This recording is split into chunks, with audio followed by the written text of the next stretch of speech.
32 అధ్యాయము, నిర్గమకాండము 32 అధ్యాయము, నిర్గమకాండము 32 అధ్యాయము 12వ వచనం నుండి 14వ వచనం వరకు అందరము కలిసి చదువుకుందాం.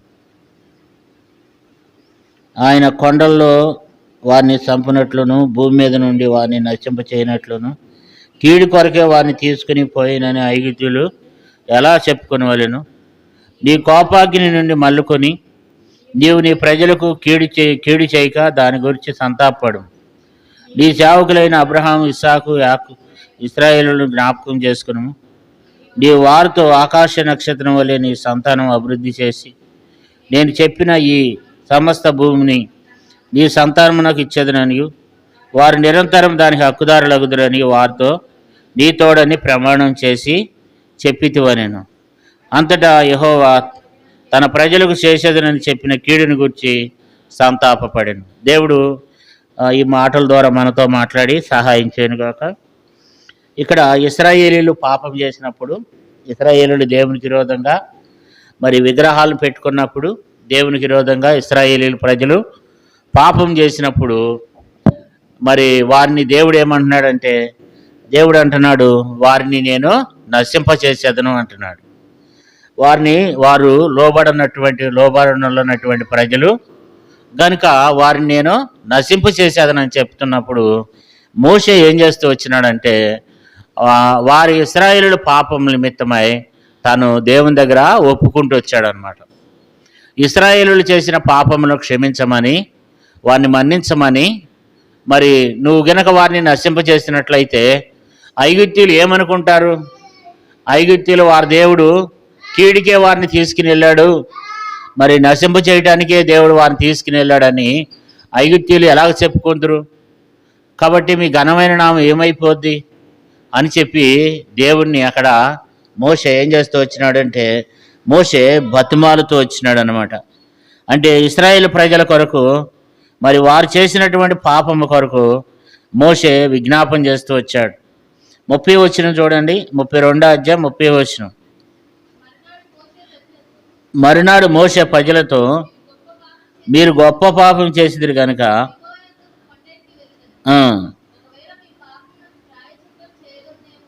కాబట్టి ఇక్కడ మోషే వారి కొరకు మరి దేవుని దగ్గర ప్రాయశ్చిత్తం చేస్తూ వచ్చాడు, వారి పాపములు ఒప్పుకుంటూ వచ్చాడు. 31 వచనం చదవమ్మా. అప్పుడు మోషే యెహోవా యొద్దకు తిరిగి వెళ్ళి, అయ్యో, ఈ ప్రజలు గొప్ప పాపం చేసిరి, వారు తమ బంగారు దేవతను తమ కొరకు చేసుకునిరి. ఇక్కడ మరి మోషే వారి పాపముల కొరకు ఏం చేయమంటున్నాడు? క్షమించమని అడుగుతున్నాడు అనమాట. 32వ వచనం చూడండి.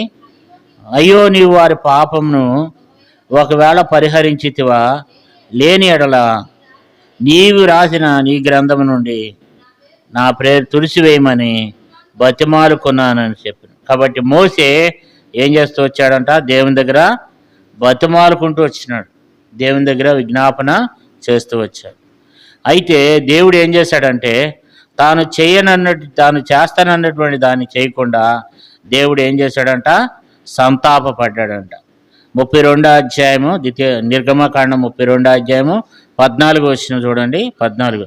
అంతటా యెహోవా తన ప్రజలకు చేసేదనని చెప్పిన కీడుని గురించి సంతాపడెను.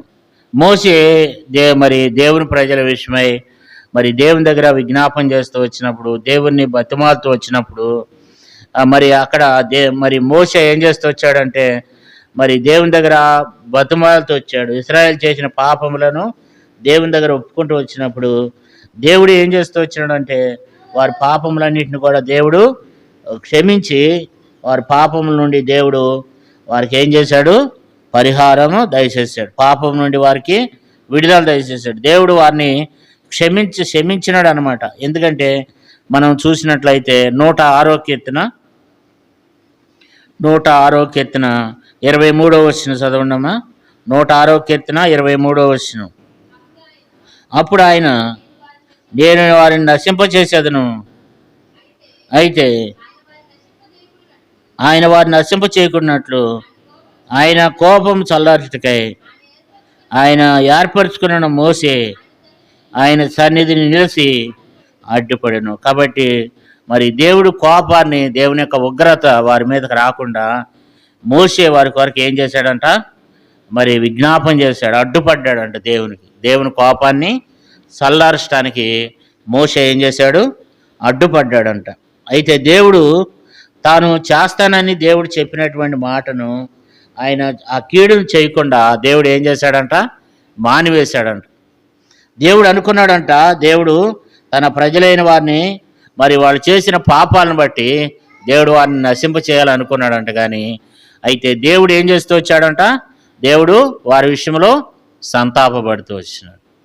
అంటే దేవుని బిడ్డలుగా మరి మనకు భక్సింగంకులు ఒప్పుకోలు ఎందుకు పెట్టాడంటే, మనము మన పాపములను దేవుని దగ్గర ఒప్పుకోవడానికి అన్నమాట. అంటే ఈ పాపములు ఏం చేస్తాయి, దేవుని ఉగ్రతకు గురి చేస్తాయి. పాపం అంటే మాటలో, ప్రవర్తనలో, మన ఆలోచనలో అనేక సార్లు మనం ఏం చేస్తుంటాం, తప్పిపోతూ ఉంటాము. అయితే మరి దేవుని దగ్గర మనము మన పాపములు ఏం చేయాలా, ఒప్పుకోవాలన్నమాట. ఒప్పుకుంటే దేవుడు తాను చేస్తానని చెప్పినటువంటి కీడుని చేయకుండా, దేవుని యొక్క ఉగ్రత మన మీదకి రాకుండా దేవునికి ఏమవుద్దంట, దేవునికి కోపం తగ్గిపోద్ది అనమాట.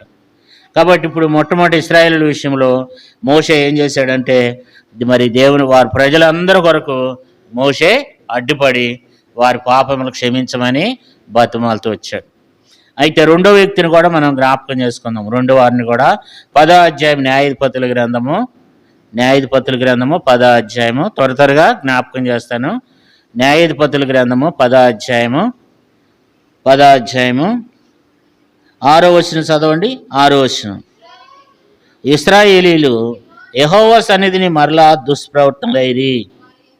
వారు యెహోవాను విసర్జించి ఆయన సేవ మానివేసి బయలును, అస్తరోతులు అను సిరియోనుల దేవతలను, సీదోనీల దేవతలను, మోయాబీల దేవతలను, అమోనీల దేవతలను, ఫిలిస్తీన్ల దేవతలను పూజించుచు వచ్చేది. కాబట్టి ఇక్కడ ఇశ్రాయేలీలు మరలా దేవునికి విరోధంగా పాపం చేస్తూ వచ్చారు. మరలా దేవుని కోపం 7వ వచనంలో యెహోవా కోపాగ్ని ఇశ్రాయేలు మీద ఏమైందంట, మండుకుని దేవుడు ఏం చేశాడంటే ఫిలిస్తీన్లను వారి మీదకి రేపాడు అనమాట. అయితే ఇప్పుడు మనం చూసినట్లయితే అప్పుడు ఎప్పుడైతే శత్రువులు వారి మీదకి వచ్చినారో వారు ఏం చేశారు, వాళ్ళని ఫిలిస్తీన్లు అణిసివేశారు. 8వ వచనం చదవండి. న్యాయాధిపతులు 10:8. వారు ఆ సంవత్సరం మొదలుకొని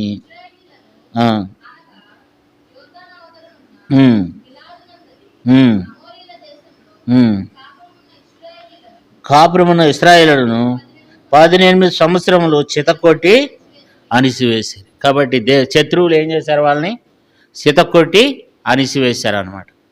అణిసివేసినప్పుడు వారు ఏం చేశారు, దేవుని దగ్గర ప్రార్థన చేశారు. చూడండి 15వ వచనము, అప్పుడు ఇశ్రాయేలీలు మేము పాపం చేసి ఉన్నాము,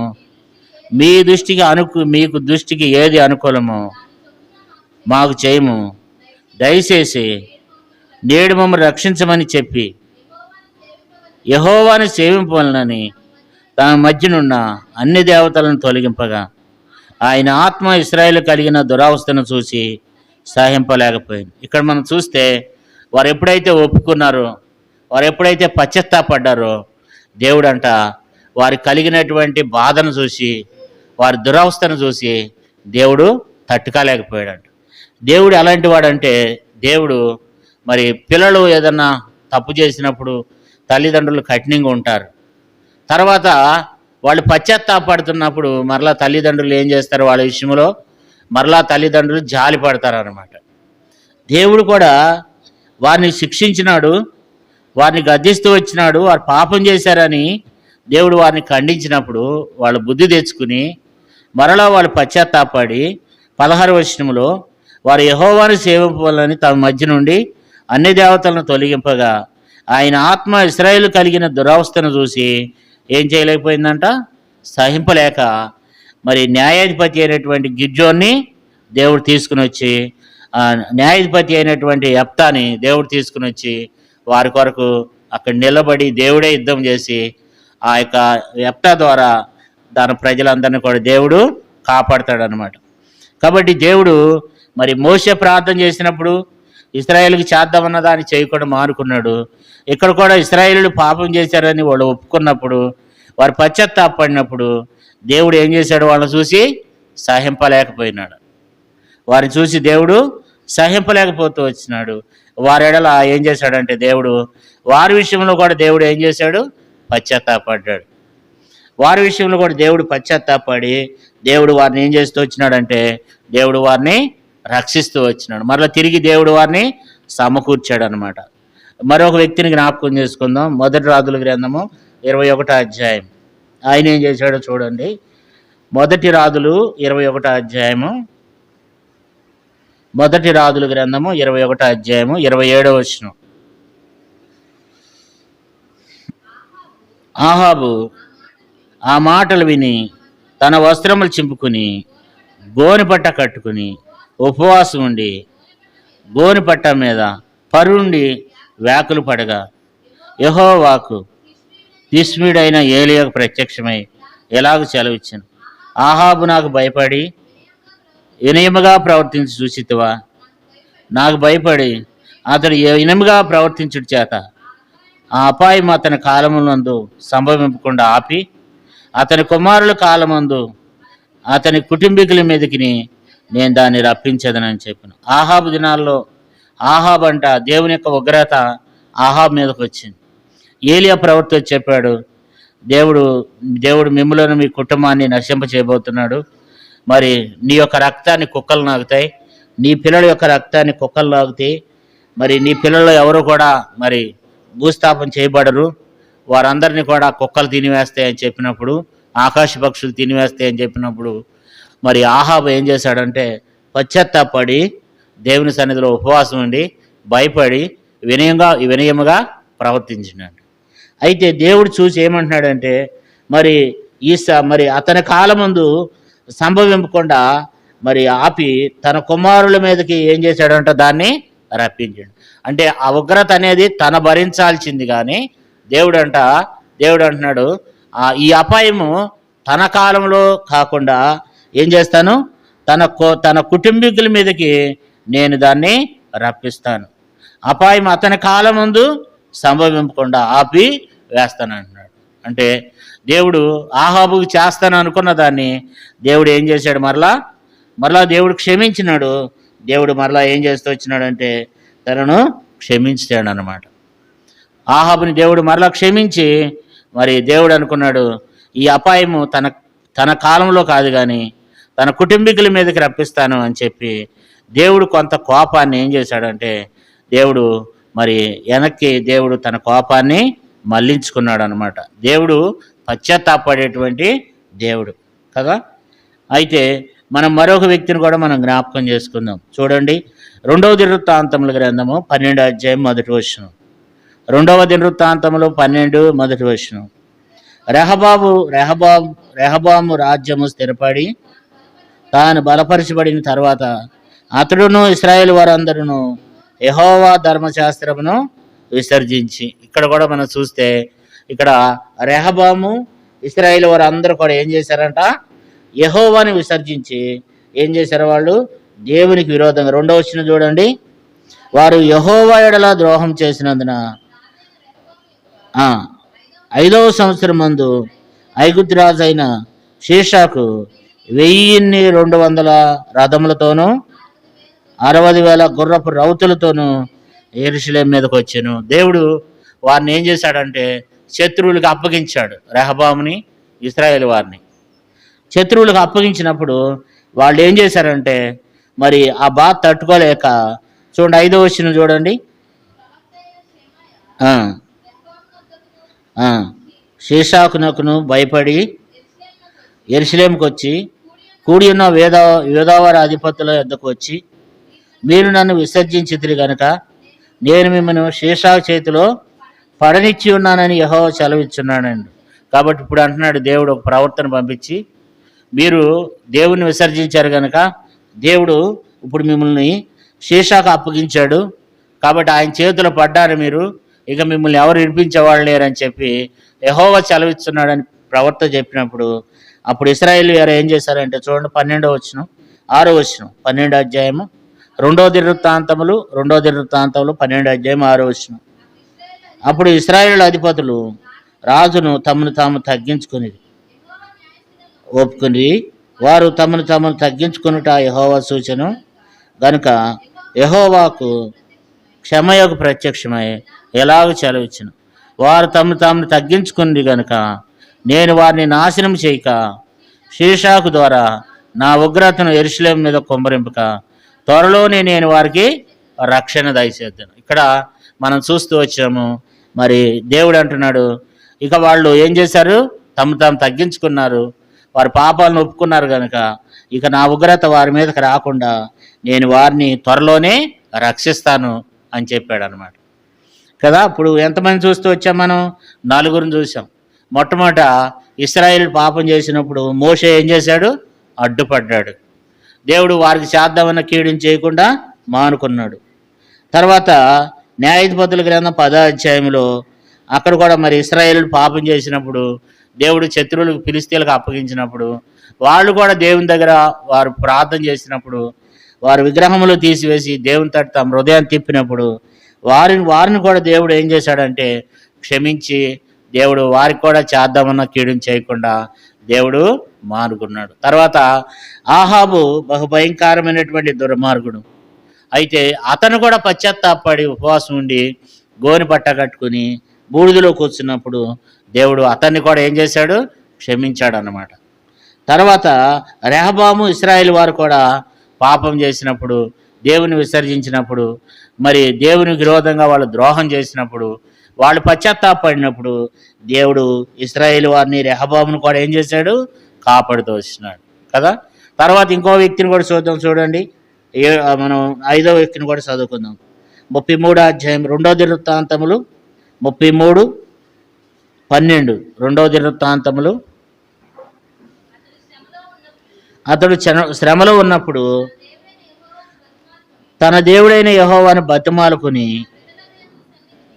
తన పితరుల దేవుడి సన్నిధిని తను తాను బహుగా తగ్గించుకుని ఆయనకు మొరలిడగా ఆయన అతని విన్నపములను ఆలకించి యెరూషలేమునకు అతని రాజ్యంలోనికి అతను తిరిగి తీసుకుని వచ్చినప్పుడు యెహోవా దేవుడై ఉన్నాడని మనష్షే తెలుసుకున్నాను. ఇక్కడ మనష్షే గురించి రాయబడుతూ వచ్చింది.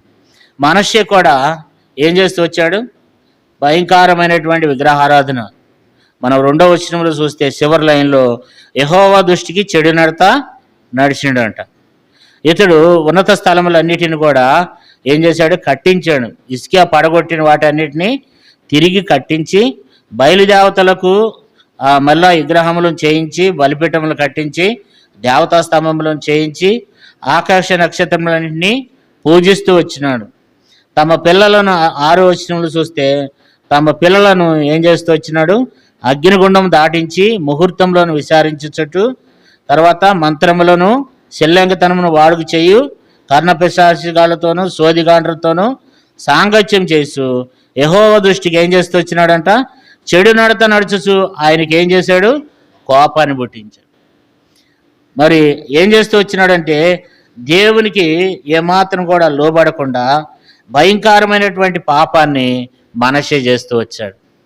అయితే దేవుడు ఏం చేశాడంటే మరి తనకు శ్రమను తీసుకుని వచ్చినాడు అనమాట.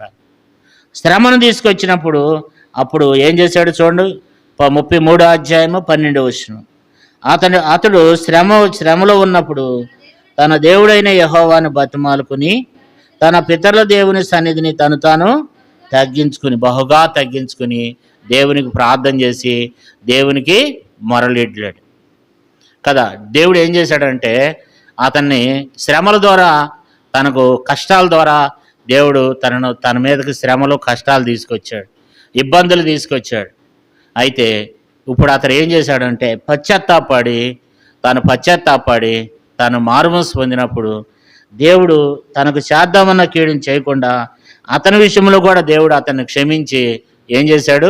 మరలా తన రాజ్యానికి తనను మరలా తిరిగి తీసుకొచ్చాడు కదా. అంతకితమైతే మరి ఎంతమంది ప్రవర్తనలో చెప్పినా వినలేదు. అయితే శ్రమ తీసుకొచ్చినప్పుడు దేవుడు టెంపరేచర్ ఎక్కువ చేశాడు అనమాట. ఎందుకంటే ఒక ఇనప వస్తువు ఉంటుంది, అది వంగదు అయితే దాన్ని ఏం చేయాలి? అది వంగాలంటే ఏం చేయాలి?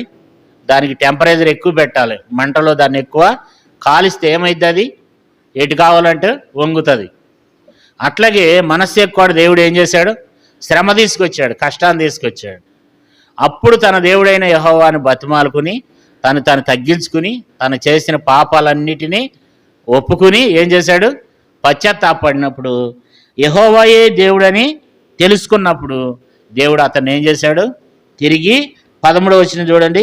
ఆయనకు మొరడెడుగా ఆయన అతని విన్నపములను ఆలకించి యెరూషలేమునకు అతని రాజ్యంలోనికి అతను తిరిగి తీసుకుని వచ్చినప్పుడు యెహోవా దేవుడు అయి ఉన్నాడని మనషే తెలుసుకున్నాడు కదా.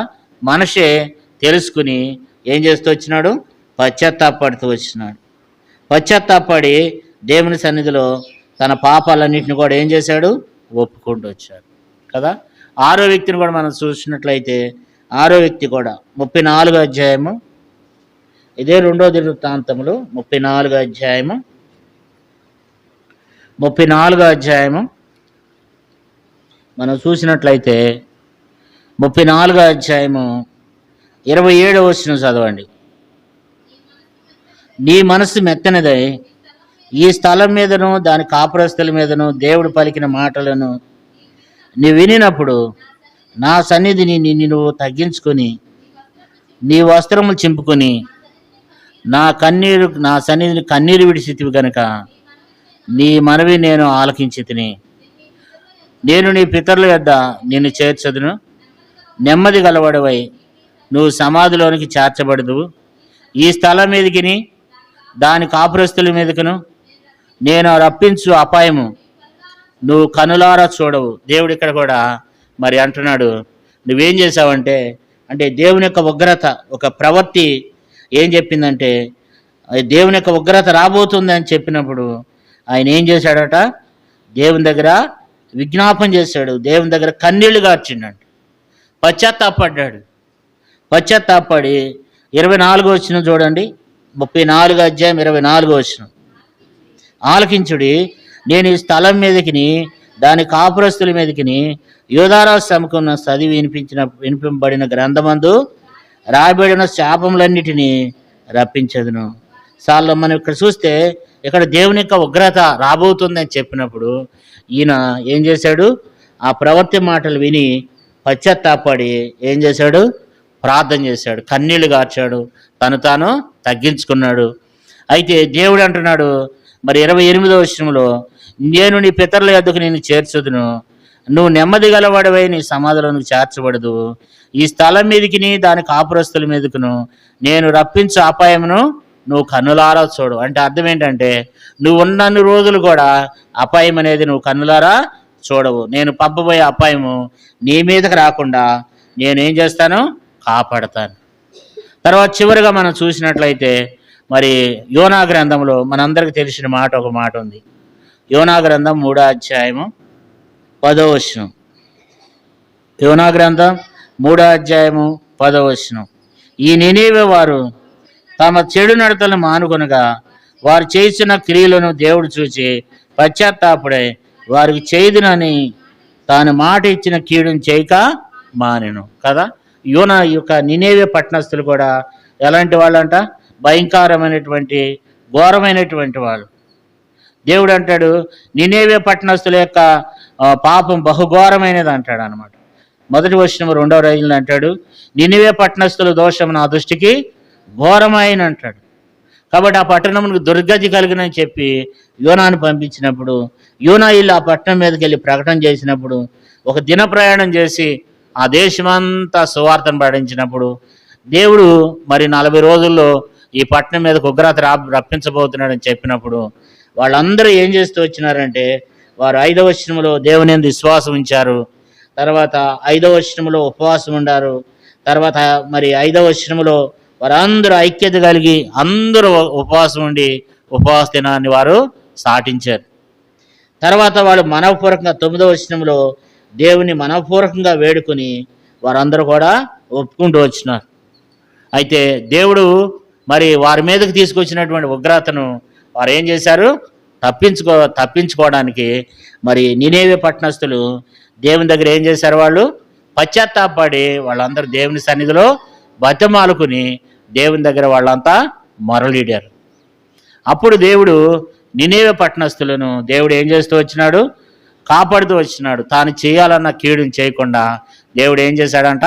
పశ్చాత్తాపడ్డాడు కదా. ఇప్పుడు మన బైబిల్లో మరి 7 చూస్తూ వచ్చినాము. ఒకటి మోషే, రెండోది ఇశ్రాయేలు ప్రజలు, మూడోది ఆహాబు రాజు, నాలుగోది రెహబాము దినాల్లో రెహబాము ఇశ్రాయేలు ప్రజలు, తర్వాత 5వది మనషే, 6వది ఏషియా కదా, 7వది మరి నినేవే పట్టణస్థులు. వీళ్ళ గురించి దేవుడు అనేక విషయాలు దేవుని వాక్యంలో రాయబడింది.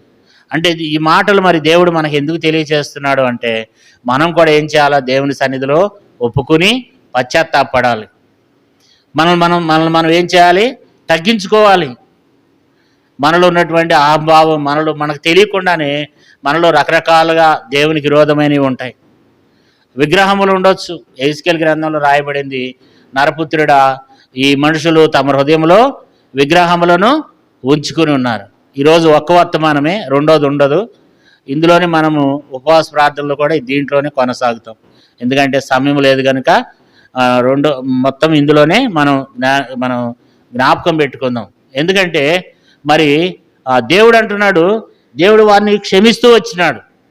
వారు ఉపవాసం ఉన్నారు, ఉపవాసం ఉండి ప్రార్థన చేశారు. రెండోనా వెళ్ళండి కాంతమ్మక్క. కాబట్టి వాళ్ళు ఏం చేస్తూ వచ్చినారంటే వాళ్ళు ఉపవాసం ఉండి ప్రార్థన చేశారు. దేవుని దగ్గర వారు ఏం చేశారట? విజ్ఞాపన చేస్తూ వచ్చారన్నమాట కదా. మోషే, తర్వాత మరి న్యాయాధిపతుల గ్రంథంలో ఇశ్రాయేలీలు, తర్వాత ఆహాబు, రెహబాము, మనస్సే, ఏషియా, మరి యోనా గ్రంథంలో ఉన్నటువంటి నినేవే పట్టణస్థులు, వీళ్ళంతా కూడా ఏం చేశారంటే తమ పాపములు ఒప్పుకొని దేవుని దగ్గర పశ్చాత్తాపడి మేము పాపాత్ములను ఒప్పుకుని ఏం చేశారు? వాళ్ళు దేవుణ్ణి బతిములాడుకున్నారు. దేవుడు ఏం చేశాడంటే వారి ప్రార్థన దేవుడు ఆలకించాడు అనమాట. మన పాపములు ఒప్పుకోకుండా మరి దేవుడు మనం ప్రార్థన చేస్తే మన ప్రార్థన దేవుడు వినడు. మన ప్రార్థన దేవుడు వినాలంటే మనం ఏం చేయాలి? మనం దేవుని దగ్గర ప్రార్థన చేయాలి. దేవుడు అంటాడు, యెషయా గ్రంథంలో అన్నాడు, రక్షింపనేరకున్నట్లు యెహోవా హస్తం కొరస కాలేదు, విననేరకున్నట్లు ఆయన చెవులు మందం కాలేదు. మరి ఏమైంది అంటే మీ పాపములు మీ దేవునికి మీకును ఏమైనా అడ్డుగా వచ్చినాయి అంటాడు దేవుడు. కాబట్టి మన ప్రార్థన వినాలంటే మనం ఏం చేయాలి? పశ్చాత్తాపడాలి. మనల్ని మనం తగ్గించుకోవాలి కదండి. మనలో ఉన్నటువంటి అహంకారం, అవభావం, మనలో అవివేకం, తర్వాత మనలో ఉన్నటువంటి కొంతమందికి మనకు తెలియకుండానే మనలో భక్తిగర్వం ఉండొచ్చు.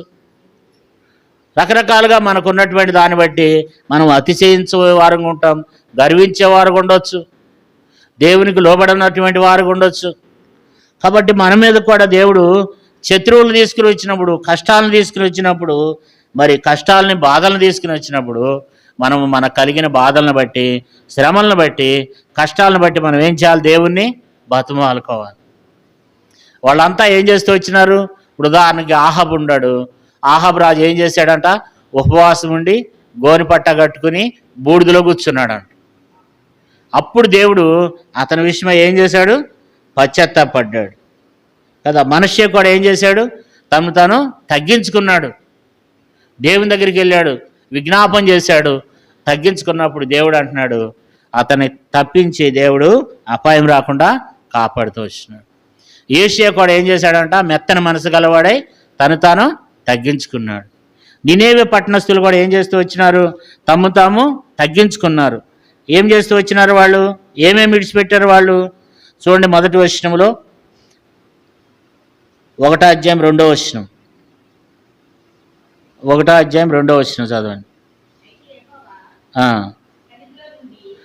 1వ అధ్యాయం యొక్క యోనా గ్రంథం 1-2. యోనా గ్రంథం 1వ అధ్యాయం 2వ వచనం.